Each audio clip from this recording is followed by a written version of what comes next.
That means before multimedia brought the world into the class, but nowadays a smart technology will bring the classroom to the world. Let us go for the definition of these open educational resources. So based on UNESCO definition, open educational resources are teaching, learning, or research materials that are in the public domain or with property license that allow or for free use, adaptation, and distribution. Also, open educational resources promote sharing and they give the teacher or student the ability to make his or her own version in their own context. Open teaching practice of using technology to open formal university courses for free to enable informal participation by individual not formally enrolled.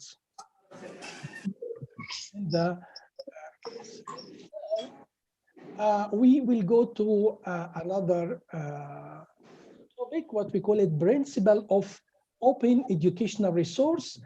To design your open educational resource, there are what we call it principles for that. The first one is reuse. Reuse means the most basic level of openness. People are allowed to use all or the work for their own purpose. For example, download an educational video, watch at a later time.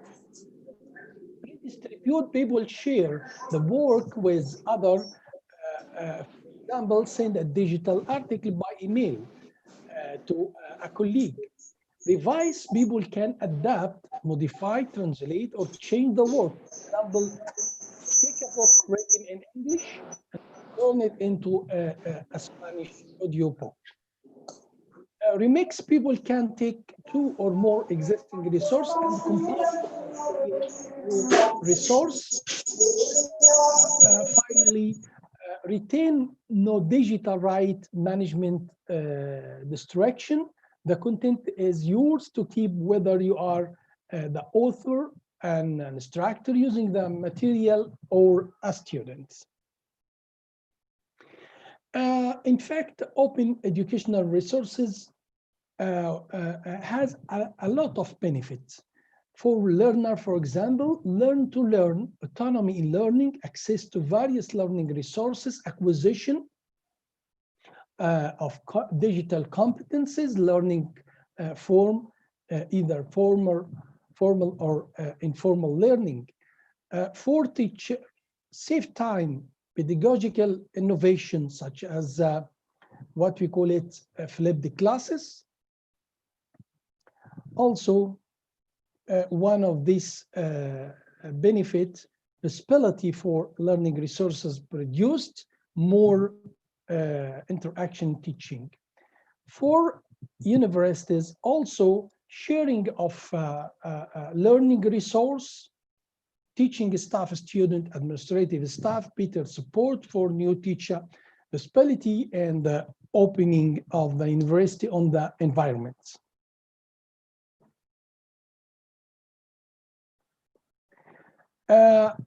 One of the very important and informative new method in education technology, what we call it MOOC. MOOC stands for Massive Open Online Courses. Actually, a lot of teachers ask me about this. What is the MOOC? Specifically, actually, we define it as a set of classes or plan of study on particular subject, usually leading to an exam qualification. If we pay attention with such a definition, so there is no new. But the issue here is massive. The word massive. Massive means a numerous number of subscribers. Student number can be exceed more than 100,000. a student must register in order to follow the course, maintaining the pace and completing the exercise in a crucial element for gaining the certification. Also, MOOC is online, meaning that all courses and exercises are organized for delivery on the internet. Exercise, homework, and sometimes even exam are in online, lecture at home, and homework in classes. So these courses are open to one and all and have no physical limitation because they are completely digitized and accessible over the internet with no barrier. Students all over the world, registration is free and there are no prerequisites. MOOC has a lot of types. For example, maybe lecture, maybe seminar, colloquium, or reading, tutorial, direct individual, laboratory.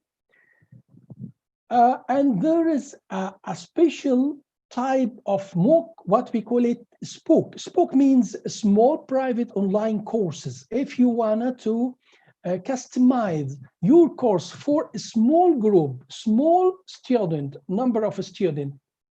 So at that time, we call it SPOOC. But when we call it MOOC, we talk about numerous number, exceed 100,000 students at the same time. Actually, the history of this MOOC, let me summarize. At 2008, first MOOC in Canada, Connectivist. After that, 2011, creation of two MOOC platform, Coursera and edX. 2012, the year of MOOCs. Also, there are two types actually of, or models of MOOC. The first model, we call it X-Learning, extended massive open online courses. XMOOC relies on a more traditional model of education based on lectures recorded in videos and usually is well financed. And advantage of XMOOCs is that they significantly broaden the number of students who can be exposed to university level courses. The second model, what we call it CMOOC, connectivist MOOC, or CMOOC, emphasize the connectivist philosophy. It is a social platform for collaboratively sharing and building knowledge within a community of people rather than being delivered by an individual instructor. As in traditional university courses, CMOOC involve groups of people learning together. MOOCs often include blogs, learning communities, and social media platforms that contain content and promote interaction. In this environment, participants are all considered teacher and learner, which stand in contrast to the structure of XMOOC, where each individual is either a student or a teacher. MOOC has a lot of pros, such as free, quality, opportunity, no formal requirement, cooperation also, but it suffers from some cons like non-accreditation, overcrowding, high attrition, lack of motivation, unreliable grading structure. There is a lot of platforms that support the idea of MOOC, such as Coursera and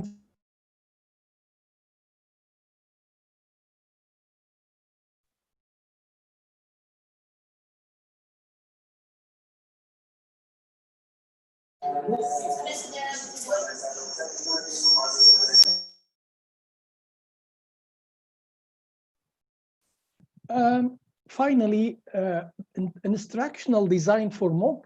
There are 5 steps. Number 1, novelty and the leverage for previous experience content that challenge and interest any participant with any level of expertise in a topic, no matter what their previous experience about that topic are.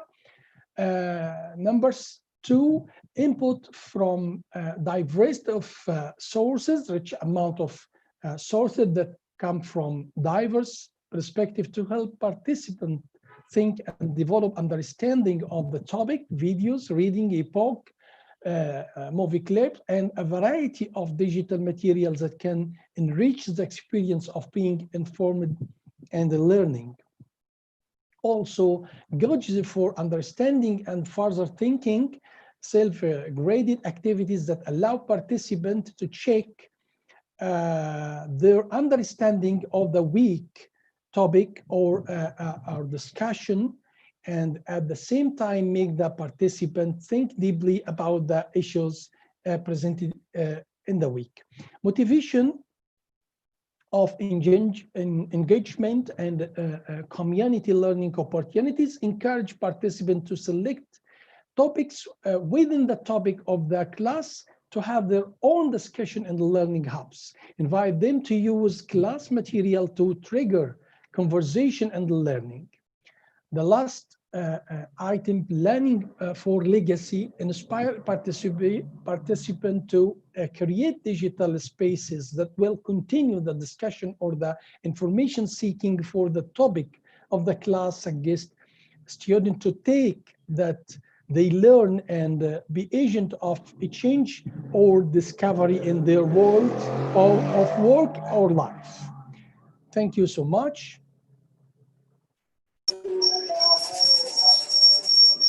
Okay, thank you so much for a really nice presentation.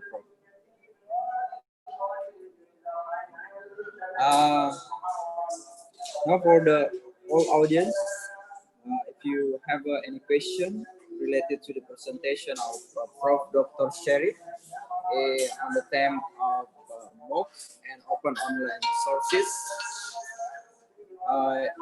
it is the right time for you to give a question to Prof. Sharif.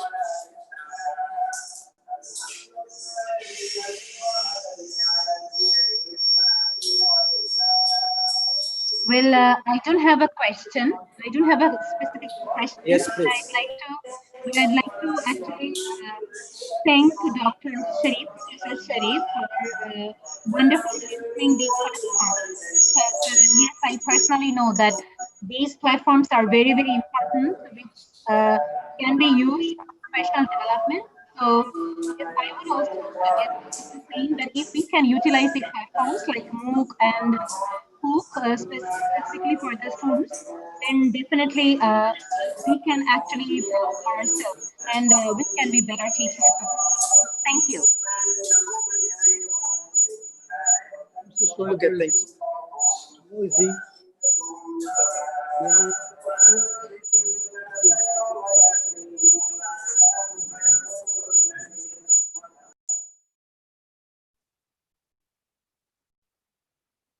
Yeah, please.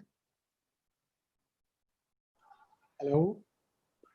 Yes, actually, I wanted to thank you, Professor Sharif, for your wonderful presentation, because yes, I do believe that these platforms like MOOC and Spook, which you have heard, which you have discussed just, well, these are very good platforms which can be used for professional development, and we can be better teachers, of course, and we can get ideas and may enhance our teaching. So thank you for the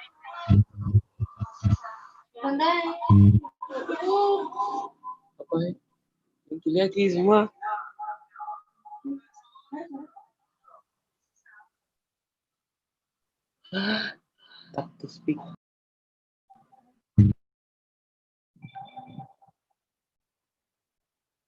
Any further question? Any further question?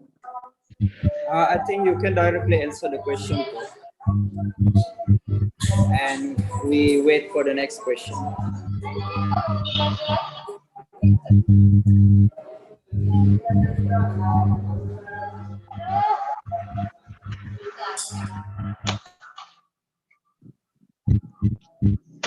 Huh?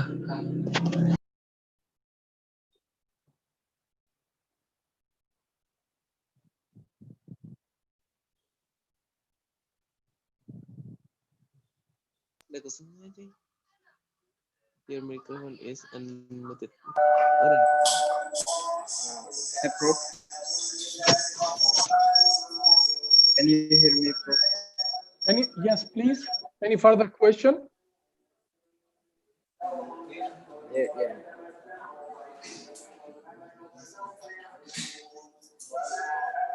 Mr. Faridin, any more question?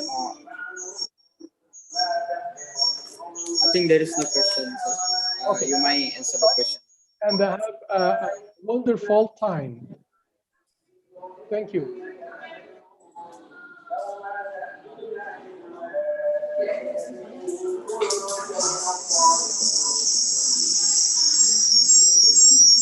Thank you so much, Professor Sharif. Thank you. Okay, thank you so much for Dr. Sharif Muhammad for his nice presentation. We are so pleased to have you here, sir. From the presentation, we can conclude that education now has changed from face-to-face to online learning. And now we are arriving in MOOC, massive online open courses. And there are two types of MOOC. It is XMOOC and second is CMOOCs. And however, it still have pros and cons about this MOOC, but regarding from the Professor Dr. Sharif, it is the future of the education. So it's can be our consideration about the MOOC. Thank you so much, Prof, for joining us here. And now we are going to the third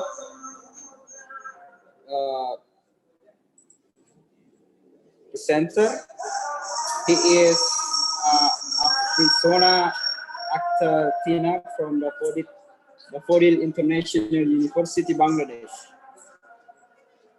But before going so far, I would like to inform little bit about Arizona actor Tina about herself. Actually, he is an English teacher. He is a professional English teacher. He is actually usually teach grammar and proficiency skill in his university. He is also joining some international bodies like TESOL International, Belta, or Bangladesh English Language Teacher Association, and he is also nominated for TESOL certificate for advanced practitioner by U.S. Embassy in Daha. Miss Rosa Ektatina, are you in? Yes, I can hear you clearly, but can you see my screen, everyone? Yes, we can see your screen. Thank Yes, we can see. We can see. Okay, how can I call you, Miss Sona or Miss Tina? Anything, actually. You can call me Tina. Okay, Miss Tina. How are you today, Miss Tina? Yes, shall I start now? Yeah. You can start that right now. Okay. Dear audience, please welcome Miss Tina from Bangladesh. Time is yours. Okay, thank you so much. First of all, I'd like to thank the authority, the organizing committee, who gave me actually this opportunity to present my ideas, to share my experiences regarding alternative assessments to this conference. And particularly, I'd like to thank Mr. Andy Esrifan, who actually I mentioned this conference and who motivated me to be a part of this conference. So thank you, everyone. Now, as we are online now totally, so I wanted to present, share actually my experiences regarding the different types of assessments.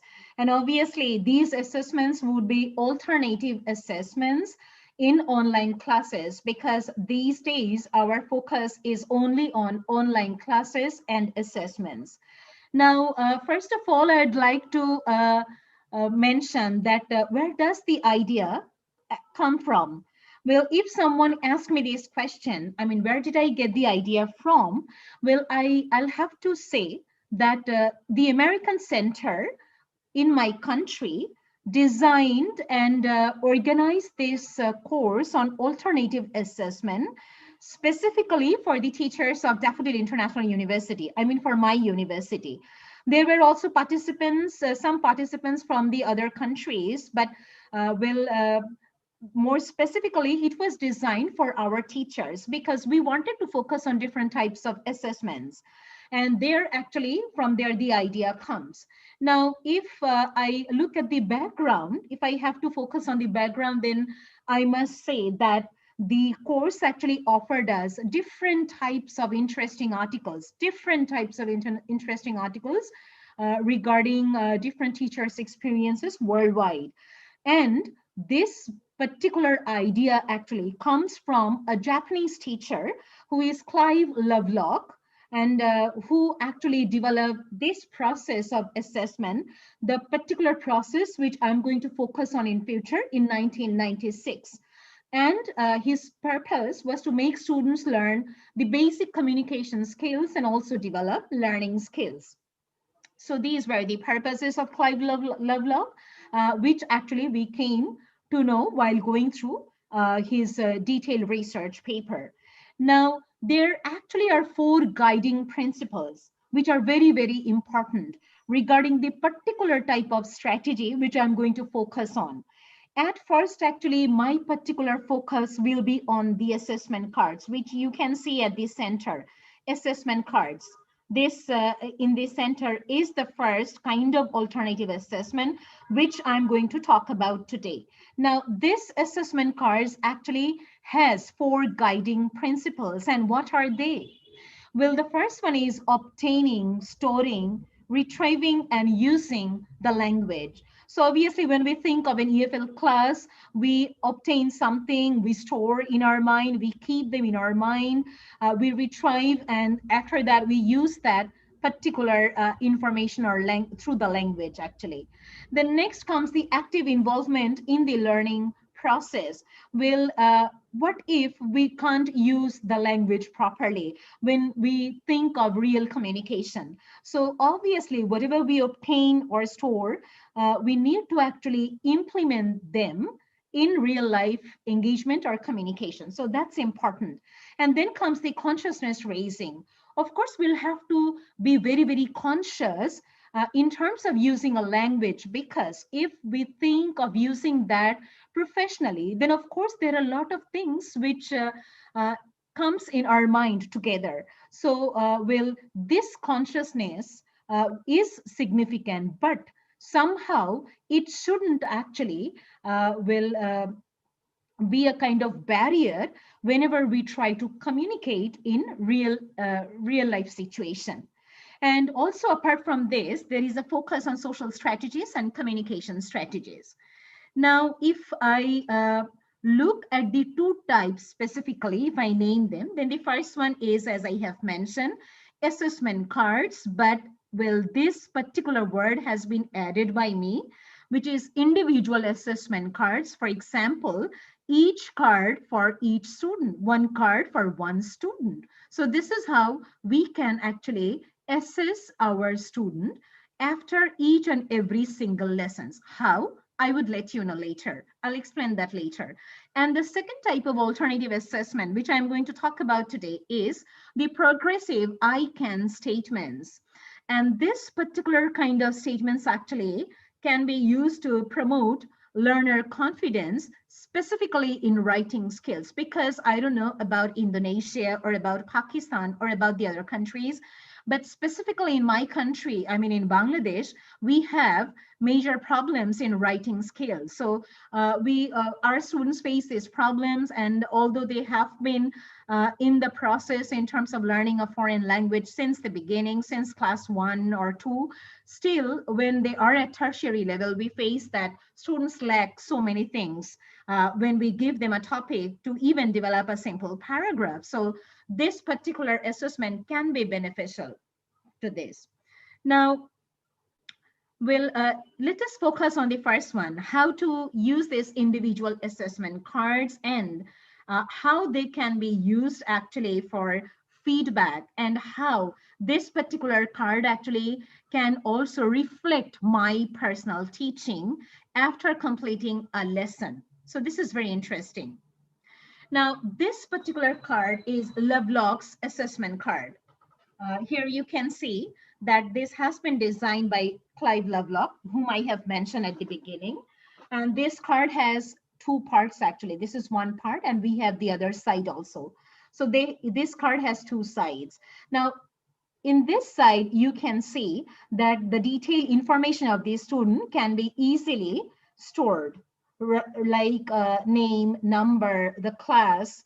And we also have a segment for the attendance, month, day, record, and their absences, if they're absent. And we may actually note down, he or she may note down the particular assignments according to the dates. Okay, if he or she submits the assignments late, then he or she can also mark them over here in this particular column. There are several columns actually for several purposes. Then there is a particular column called rewrite, and then there's score, and then there is a column for a comment. So this is how one side actually reveals the kind of assessment which I am going to provide to the student. And this particular card actually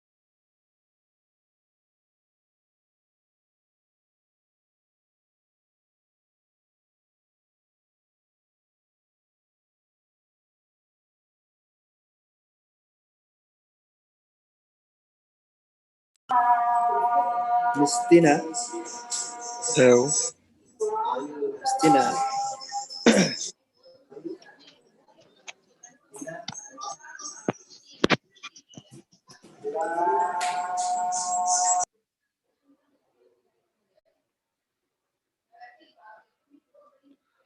Hello, Miss Tina.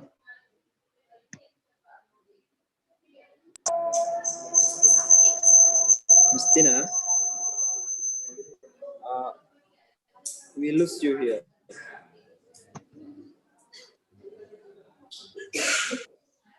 Miss Tina,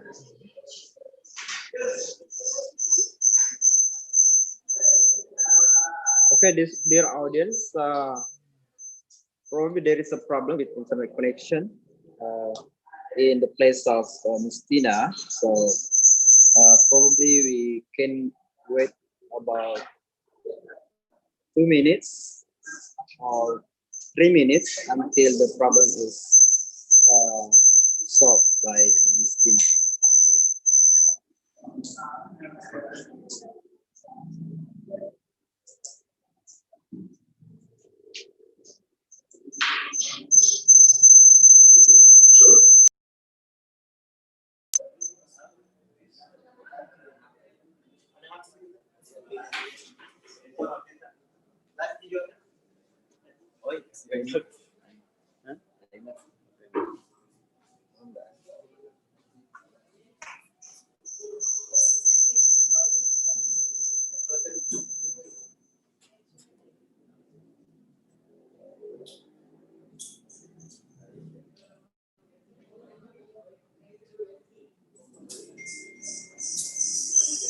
Well, Okay, can you hear welcome. me? I'm very sorry for the interruption. Actually, I got disconnected suddenly. So can you Okay, no hear me and worries. see my screen? Yes, I can see and hear your voice clearly. Okay. Just Thank continue, you Miss so much. Tina. Thank you so much for your kind patience, everyone. Suddenly, I lost my connection. Well, let me start it with the second side of this card, which is Lovelock's second side of the assessment card. I mean, same card, but the other side of the card. Well, I like this particular side of this assessment card. For what? Because here actually I can customize it the way I want. For example, the beauty of this card, assessment card, is that, well, not only for an EFL class, but this card actually can be used for any kind of classes. For example, it can be used in a mathematics class, it can be used in a physics class, because I can customize the card the way I want. For example, In this particular side, you can see, I guess, that how Lovelock has focused on the points. For example, with E, he mentioned speaks English, not Japanese, for conversation in class. So Lovelock actually was from Japan, and that's why he focused Japanese. Well, I may write with E that speaks English, not Bangla, for conversation in class, because Bangla is my mother tongue, our national language. So this is how I can customize. With C, he mentioned routine classroom communication in English, whether the student has particularly communicated, regarding the routine works in English or not. Regarding Q, ask questions when she doesn't know or understand. So if the student puts Q and if she ticks actually the first column, the first box beside Q, then I will get the idea that yes, she actually questioned whenever she had any kind of confusion during the class hours. So each of the box has to be filled by that particular student only, by that student only. So it is actually the student's task to complete all the boxes, whether to put a tick or not. And so this is how a student can himself or herself know whether or how much or to what extent he or she has used English while actually communicating in the class, or how much actually she got the idea, whether she had any questions or not, or whether the concept was clear to him or her or not, or lots of other things. And as you can see that the class numbers are also over here, classes 1 to 12, and then we have classes 13 to 24. And finally, the final column says T, which is the total. So he or she can also put a take or cross, and either he or she may put some point, for example, 1 point for each of the key. So in total, he or she may add, and this is how he or she may assess his or her gradual development. So this is how Lovelock's assessment card works. And I must say that it has worked beautifully in my classes as well.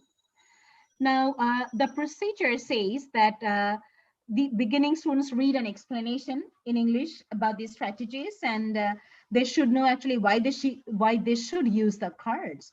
And later in every class, an activity which lasts from 10 to 15 minutes, students can actually collect points after completing each and every individual activities through filling up the cards and through scoring some points actually.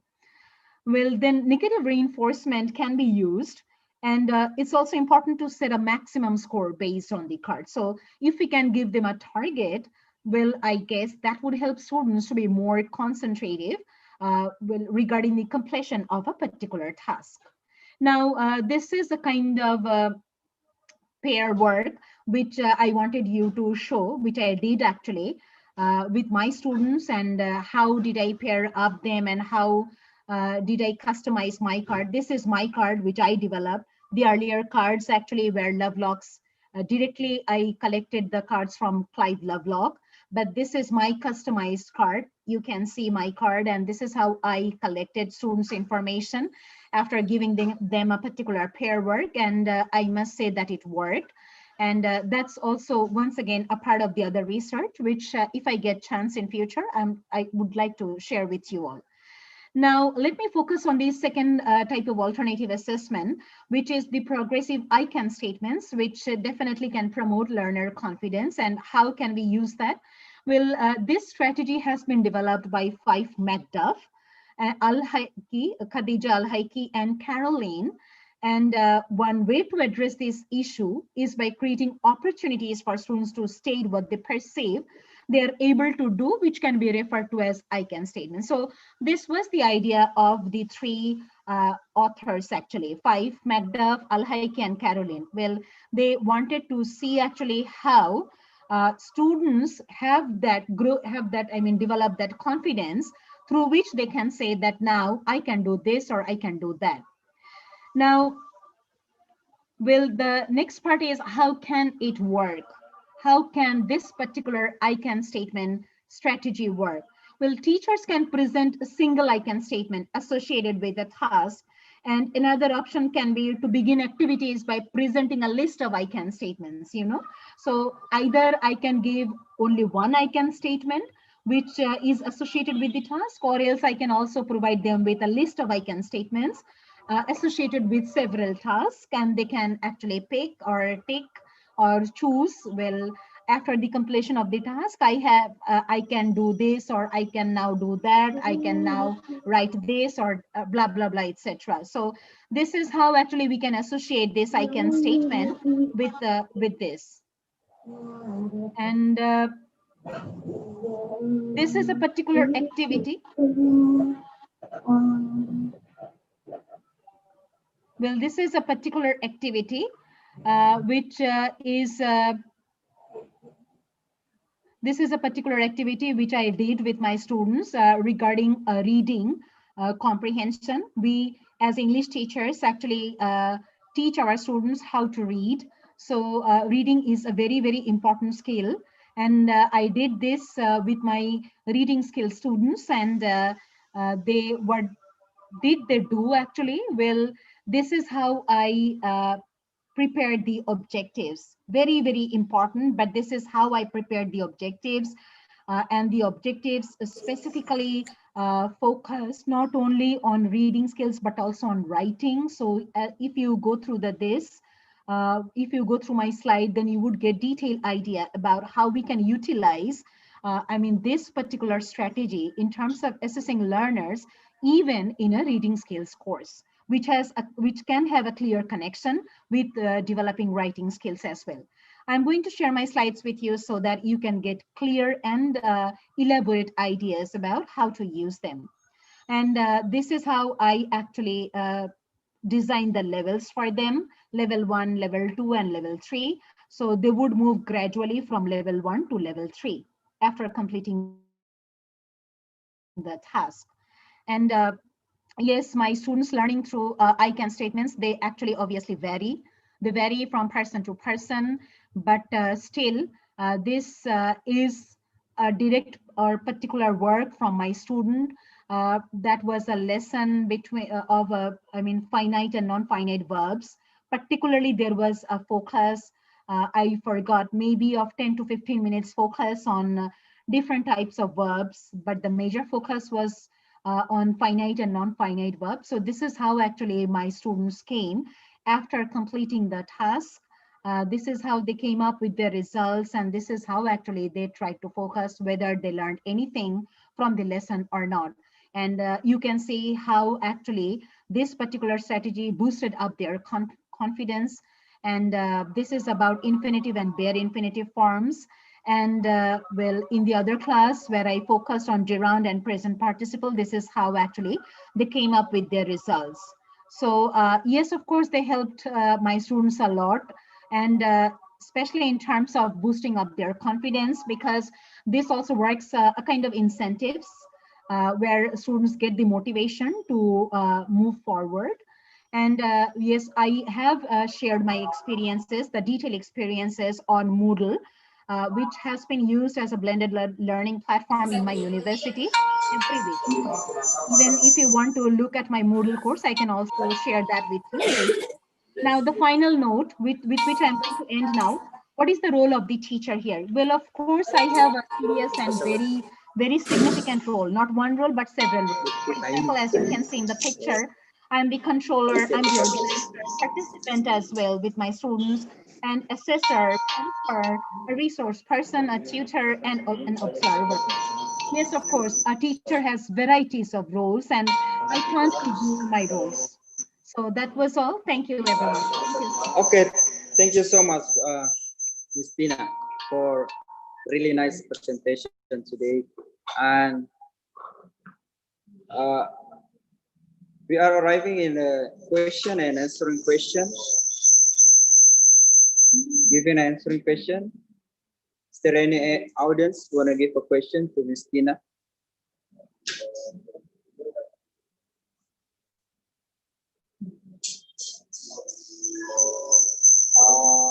Any question for Ms. Tina? Haryani Ashar, just now you raise your hand. Do you have any question? Ashariani. Well, I would like to share that if you want my slides to focus more on these strategies, then I would like to share my slides with you as well. And also, my paper actually will be ready within a very short time. So if you want, I may also share that with you so that you may get some ideas regarding different types of alternative assessments. Okay, so that would be nice, I guess. Okay, thank you so much. Actually, I myself is an English teacher. My master degree was in Master of Thesis, and I'm really interested to your presentation today about alternative assessments. Do you think you have explained to kind of alternative assessment, which is instant feedback and assessment progressive I can statement? In your mind, which one is uh, effective if it is used for speaking skills? Yes, thank Christina? you so much. Thank you so much. Well, actually, if you look at the assessment card, the first one, if you look at there, I mean, the first one assessment card, then you can see that there are some criteria which we can easily create. We can customize the card, So we can put, for example, the letter T. With letter Yes. T, yes, we can say that, well, how much English actually uh, I mean, did I use during the class hours? Or with another letter, I can customize it this way that, well, I used English language while communicating with my friends in group work.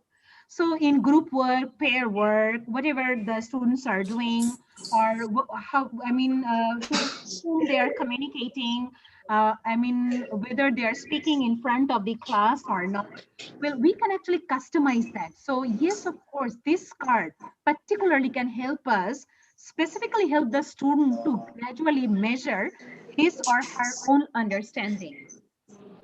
Okay, I thank you so much, Christina. thank you. Okay, so from the Miss Tina's presentation, we can conclude that we can use alternative assessment in our online course, I mean, our online class, which is instant feedback. It can be used for every kind of subject like English, Japanese, Arabic, mathematics, natural science, as long as it is modified and switch with the purpose of the study.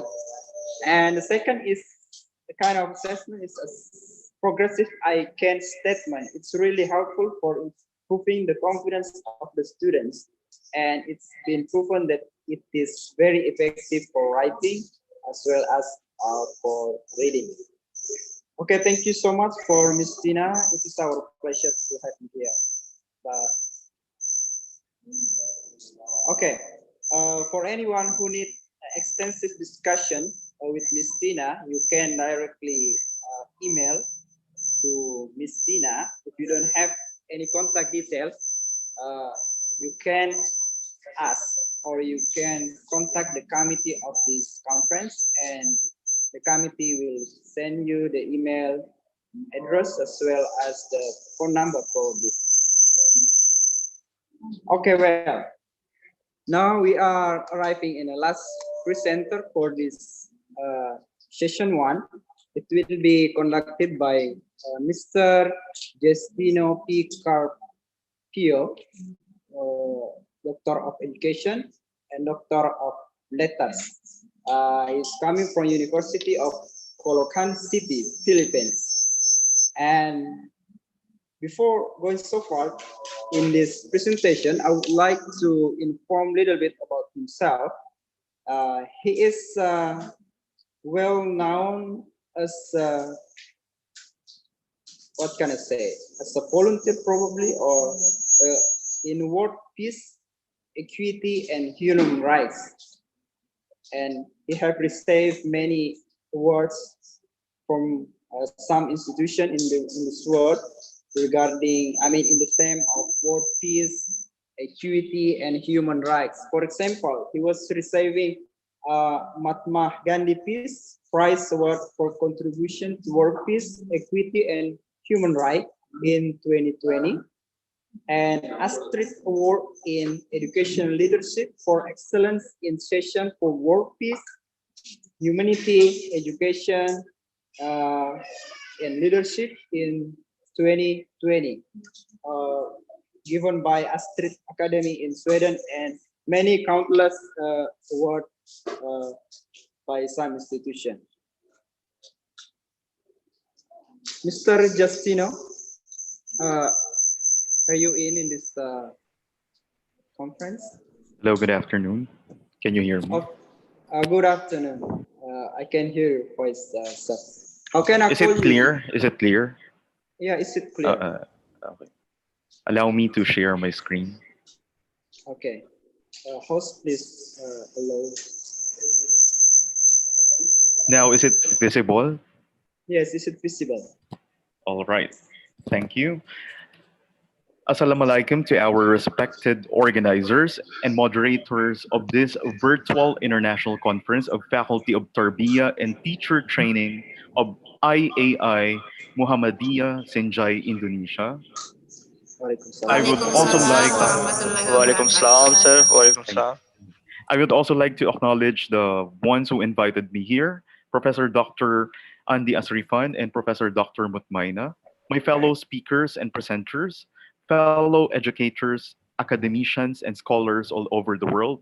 Good morning, good afternoon, and good evening. It is an honor and pleasure to be given a chance to be one of the keynote speakers in this prestigious academic event or the international conference. I am Dr. Jasoni P. Carpio, an English language, literature, communication arts, and research educator, and I'll be one of your keynote speakers for this event. These are some information about me, and some of these were already shared a while ago. Likewise, these are some of my awards and achievements, affiliations, organizations, and the workplaces and positions I handled. And currently, I'm connected to the Department of Education Philippines as a teacher of English and research. Ladies and gentlemen, it is an honor and pleasure to speak with you something about penning empirical researches in higher education, challenges and opportunities in pandemic and post-pandemic era. So to formally start my presentation, I just would like to inform you that alongside education, research is also one of the things that is affected by the pandemic. So allow me to share something about how we do this during pandemic era and even post-pandemic era. It is also important on my part to give you an idea as to what will be the focus of my discussion. So number one, revisit the significant concepts in writing and empirical research. Number two, discuss the challenges and opportunities in writing empirical researches in both pandemic and post-pandemic era. And three, identify timely topics for writing empirical researches in higher education. This will be very beneficial to those who are teaching research, likewise to those who are thinking of writing their own research papers. So let's take it away. And when I begin my discussion on research, I would begin by sharing with them two types of research activities. And to clarify the terms, these two types of research activities do not refer to the following: quantitative, qualitative, and when you combine the two, we call it as mixed methods research. For these three refer to the two approaches in research. And ladies and gentlemen, when we say two types of research activities according to Ward et al. 2014, this refer to library research and empirical research. Let's talk about each of these. When we say library research, it involves a paradigm shift from knowing the topic to reading academic texts to simple academic writing, or simply put it as writing an essay. And when do we prepare this one? We typically prepare this one as we perform accomplishing our assignment, or even as we work on our report or doing our project. In short, this one is the easier version of research activity. We call it as a library research. Also, when you say library research, this is involved when you are preparing your literature review. Let's have the next. Number two, we have empirical research as another research activity, and this involves a paradigm shift from knowing the topic to reading academic texts to methodological or scientific actions down to rigorous academic writing, also known as pure research or applied research. And this one is the more difficult type of research activity. For if you would take a look at this one, this is actually a requirement, for example, for one to be able to pass in a subject if you are studying research, or for one to be able to finish a degree, be it in graduate or postgraduate school. Let's continue. So these are the two types of research activities, library and empirical. Likewise, since we've been talking about basics of research, it is also essential for us to go back to refresh ourselves about the three general characteristics of empirical research writing. So, according to Barot and Sipasho 2016, the three general characteristics of empirical research are purposive, scientific, and systematic. And when you say purposive as a first characteristic, it means aims or goals. Now, how is this one important as one of the characteristics? So, you have to bear in mind, be it you are a researcher or would be researchers, that you have to begin your writing by thinking first of your purpose. Otherwise, you would be wasting your time, effort, and energy writing your paper. Determine first your goal or objective. It's comparable to a light in a sense that a light is something that guides a person. So, a purpose or goal at hand of a researcher is something that will guide him or her throughout the process of writing the empirical research. Number two, Barot and Sipasho also gave us scientific as the next characteristic of empirical research in a sense that scientific means facts and realities. Therefore, whatever we do in empirical research writing, it must be something that is verifiable. What does it mean? It must be based on facts and realities. Therefore, researchers are not allowed to manipulate whatever data he or she has. Excuse me? All right, so that's it. When you say scientific, must be based on reality or verifiable. It's not manipulated. Otherwise, you are violating a certain research ethic. Let's continue. Number three. So systematic is another characteristic according to Barot and Sipasho 2016, in a sense that the researcher must follow step or method. It's very impossible also for one to immediately gather data, more so to present a data, analyze, and interpret it without being able to identify first his or her goal or problem of his or her study. Therefore, we follow step-by-step procedures. Let's have the next. And since I mentioned of systematic as one of the characteristics of empirical research writing, let's go back to discussing the basic processes. I firmly believe everybody is familiar in here, but let's refresh ourselves, a sort of refreshment. So this picture shows you the generic process actually, but let's talk about this ones. So number one is conceptualizing the topic. As what I told you, systematic in a sense that we follow steps or methods. And the first step, the typical first step is conceptualizing the topic. Let's say, for instance, you are enrolled in a research class or you are about to write your paper. How do you do this one? Of course, you think first of topics that have the following attributes. It could be something that is challenging, perplexing, or significant, or it can be something that is timely or relevant, so that you as a researcher would really have interest finishing it. Likewise, your readers later on would be interested reading your work or output. Likewise, it must be something feasible. And when I say feasible, it must be anchored within your time. Let's say you are only given one sem to finish it, or one semester to finish it, or one school year, then you must be able to finish it within that time framework. Time, feasible in terms of time. And then we have in terms of money. What does it mean? You have to remember that when you write, you expect that you would spend.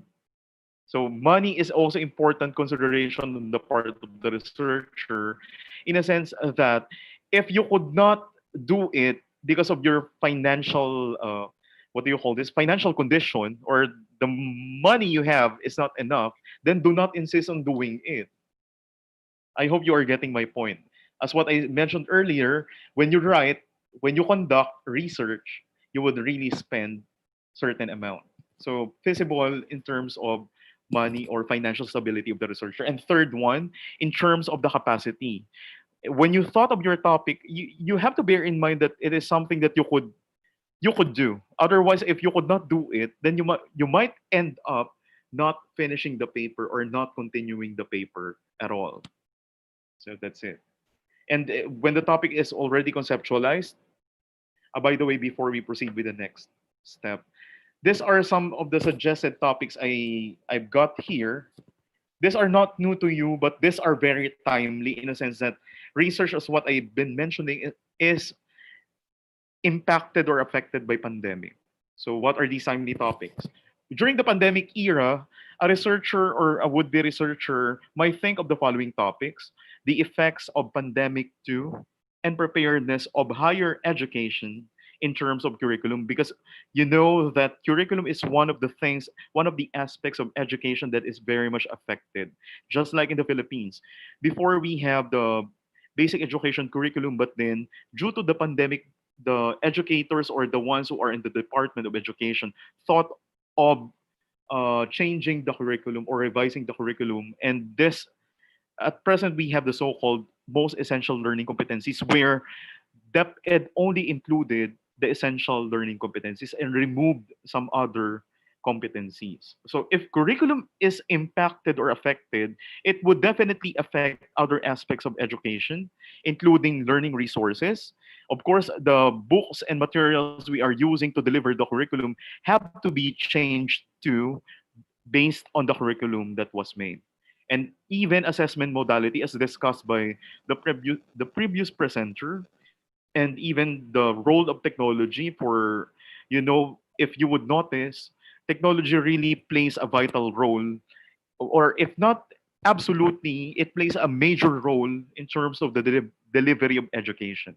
So technology in education, and then tipake of educators and learners, or technological, pedagogical, and content knowledge and expertise of both educators and learners. The last one refers to how prepared our learners and educators in terms of the following aspects I've mentioned.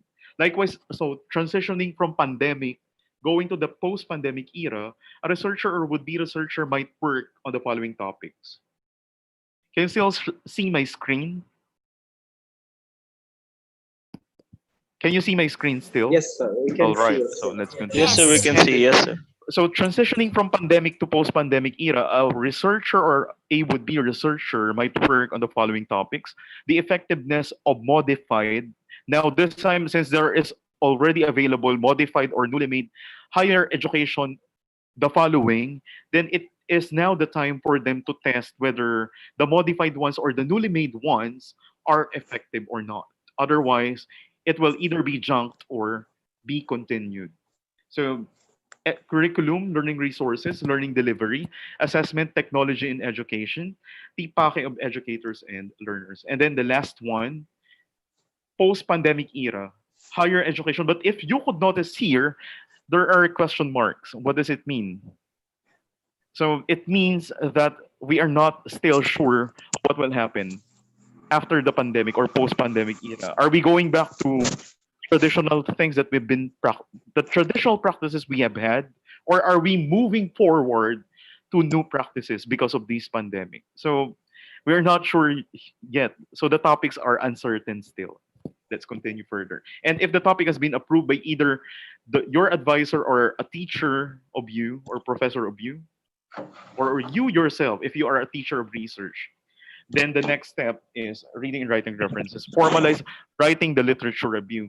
Ladies and gentlemen, there are only a few reminders here, important reminders that each researchers must bear in mind, since we are not allowed to go to the physical library due to some of the policies of government, just like in the Philippines. We are not allowed to go to the libraries or physical, just like the school libraries. We are not allowed to go there due to policies like social distancing and what do you call this one? COVID-related policies of the government. Now, what do we have to bear in mind? So that we will not be wasting our time, effort, and energy reading references or using materials which we do not really need. You have to evaluate first the sources or the materials you would be using or you would be reading to prepare your literature review, which is very important in a research. For this makes the study credible. So you check the materials in terms of authority, currency, documentation style, intended audience, objective or purpose, and relevance.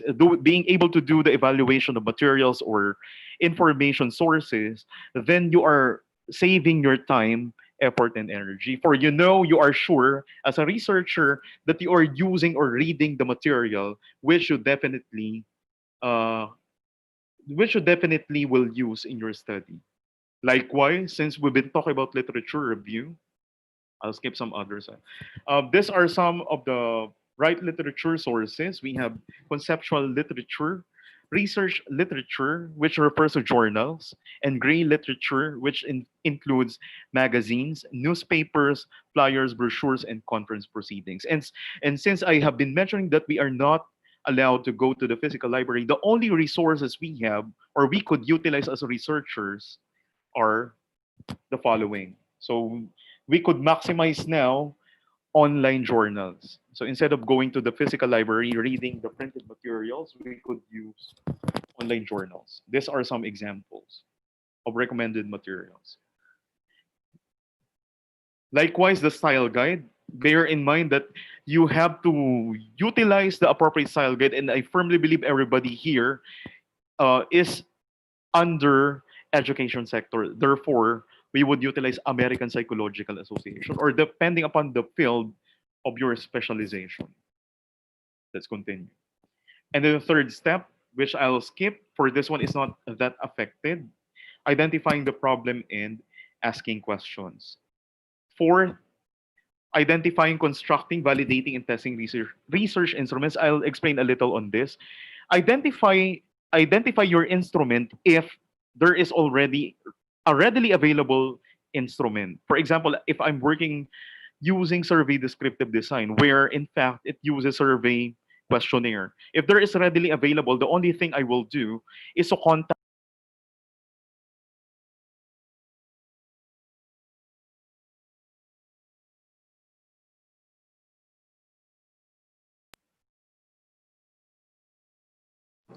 I'm so sorry, sir. We have a little bit problem Hello?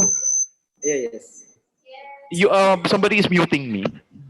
Yes, sorry for Am this I problem here. audible? All right. Let me continue. Technical error probably. So if there is a readily available material, then you just contact the owner of that so that you will not be spending your energy coming up with your instrument. However, if there's none, then you have to construct your own. But how will you make sure that it's correct? The instrument that you will construct as a researcher must undergo validation in pilot testing so that it will still exhibit two important attributes of research instruments such as validity and reliability. And that is if you are working on quantitative research.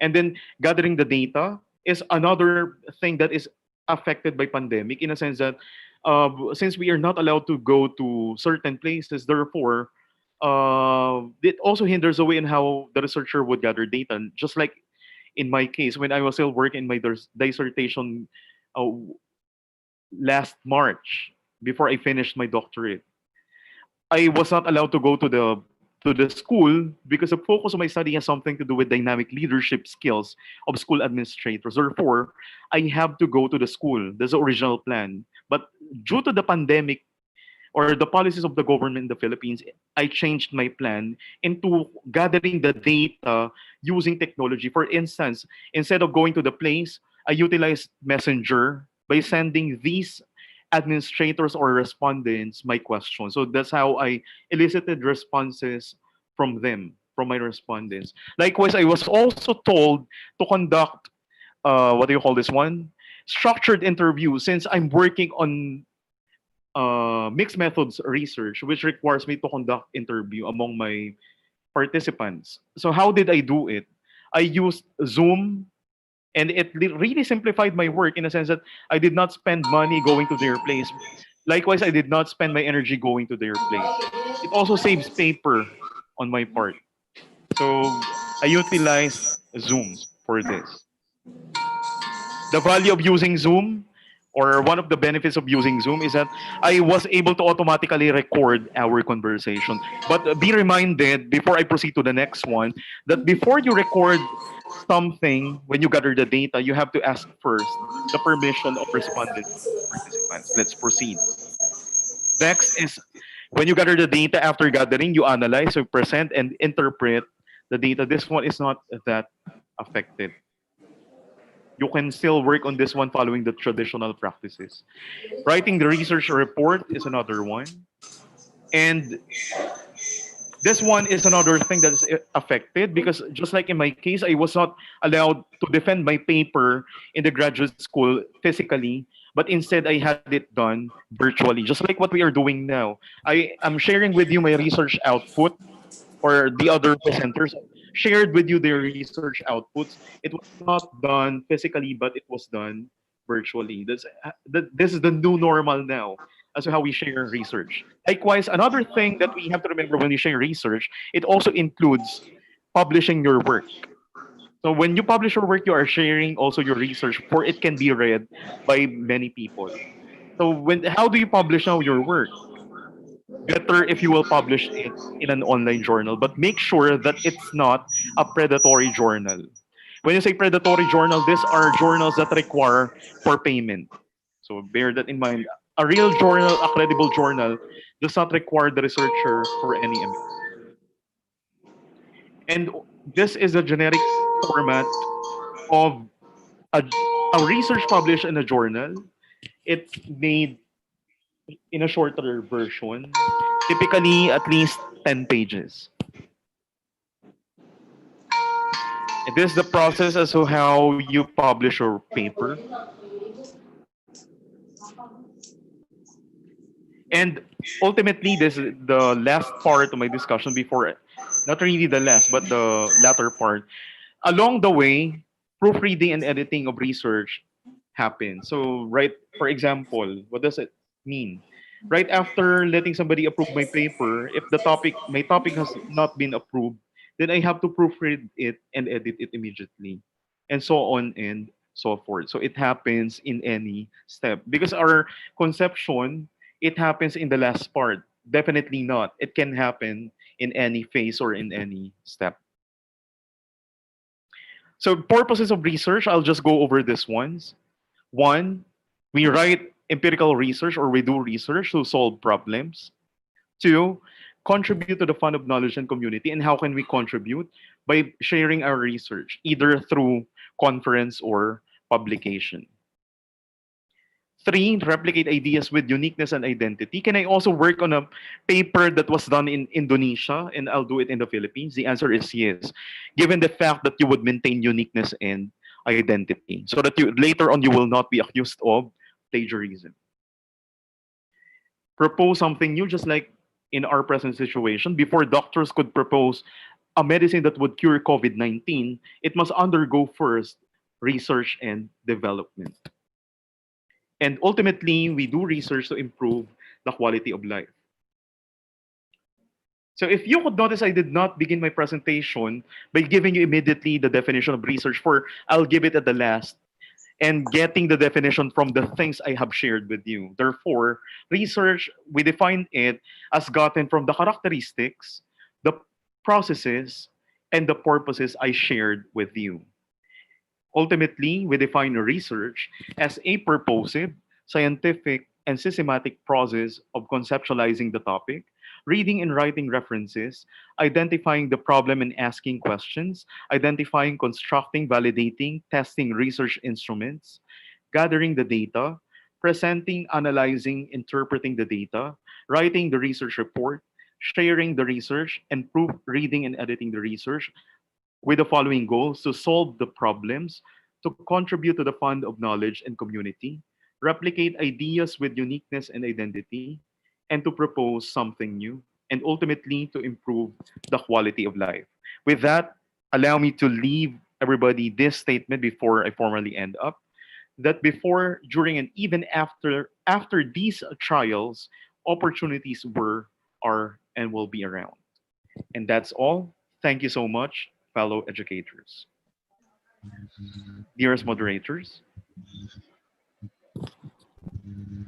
Okay, thank you so much, Dr. Destino Picarpio, for very mind-blowing presentation. Uh, Dear audience, if you have any question, this is the right time for you to give a question to Dr. Destino P. Carpio.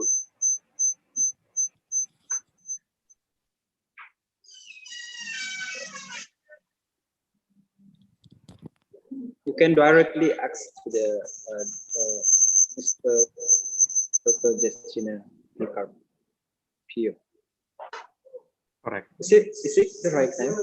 correct. But the name of school is Caloocan City. Caloocan. Open. Okay.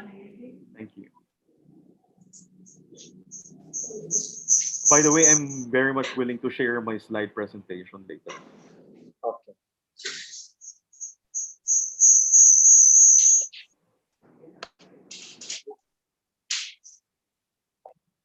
Nobody, nobody for me, but uh, I'm really interested to your presentation today, and I have a probably more longer question to Mr. Destino P. Carpio regarding his presentation.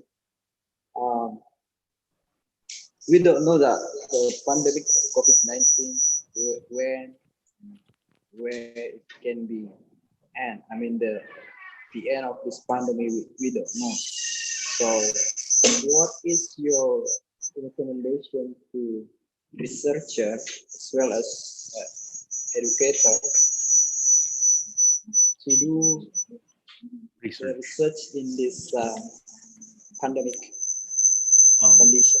Thank you very much for that question.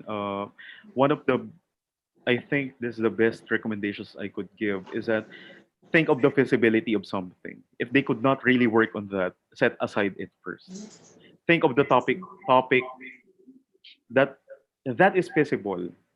Otherwise, they could not really realize their goal of whatever they would like to write. For example, if they would like to work on ethnography, we know for the fact that ethnography is one of the designs under qualitative research requires the researcher to go to the place. If they could not go to the place, therefore, as in going to the place means you have to immerse yourself among your participants. If you could not do it, therefore, set aside your topic or work on the same topic utilizing other designs. That is more feasible. For example, survey descriptive. If you could notice, survey descriptive is one of the designs that could be highly utilized at this moment or during this time, for it Okay, could be done virtually. thank you so much, Thank you. Dr. Destino P. Carpio. It's our pleasure to have you in this conference, and we do hope that we can meet in the next future conference. I hope so. Thank you very much. Okay. Thank you, sir. Thank you. Okay, from the Thank you so much, sir. presentation of the Destino P. Carpio, we can conclude that there is the changes in how we do research before the pandemic and while the pandemic. So it is the time for us to try to change the way we do the research because the time, the condition is changing. So the way we do should be changed as well.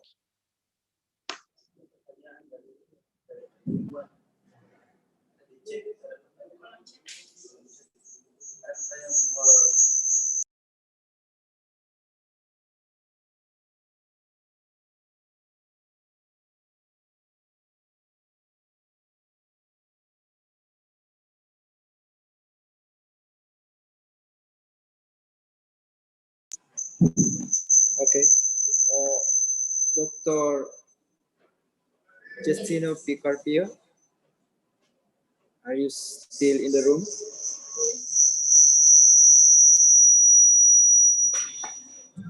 Dr. Justino P. Carpio still in the room? Yeah, he is still in the room. Okay, we have another question from staff here. How to create? I mean, how to determine the interesting topic in this pandemic era, especially in higher education, because yeah, we know that having right topic is quite difficult for researchers. Hello? Can you hear me? Yes, I Can you hear me? Yes, Yes, sir. Right. Yes, I yes. thought it's the end of my presentation. Well, anyway, to answer that question, one of the ways as to how you identify your interesting theme or otherwise on a topic is by being able to think of things that are significant, challenging, timely, perplexing, and feasible, as what I have been pointing out. And you can only do it in two ways. Either you think of the topic first and then later on read references, or read references first and then later on identify your timely topic. Timely topic is one that I would suggest. There's a way on how we could do it now. Okay, thank you so much, Dr. Justino Picarpio, for your Thank you. collaboration in today's conference. And this is the end for the session one in this virtual international conference in innovative learning in a new normal era. And I would like to say thanks to all the presenters who have sharing their ideas in this conference. Dr. Sharif, Ms. Tina, Dr. Justino, as well as Dr. Ismail. Thank you so much for joining us today. And we will start the second session at 4 o'clock in Central Indonesian time. So just stay tuned on this virtual international conference, because we will be back at 4 p.m. Central Indonesian time. Thank you so much and see you in the next session. Bye.